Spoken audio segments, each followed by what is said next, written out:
5-state tour in a helicopter. We're flying anywhere from 100 feet to 7,000 feet and covering 5 states, 1,000 miles.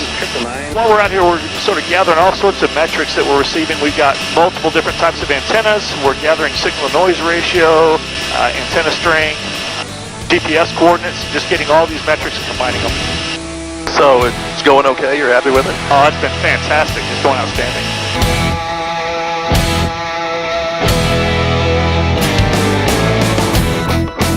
You were one of the early investors in SqwaQ. Why? Well, as I was tracking the technology development in unmanned aircraft and comm links and communications and all the sensationalized or the noise of the exposure out there, it was pretty apparent that a lot of people hadn't really hit the mark yet.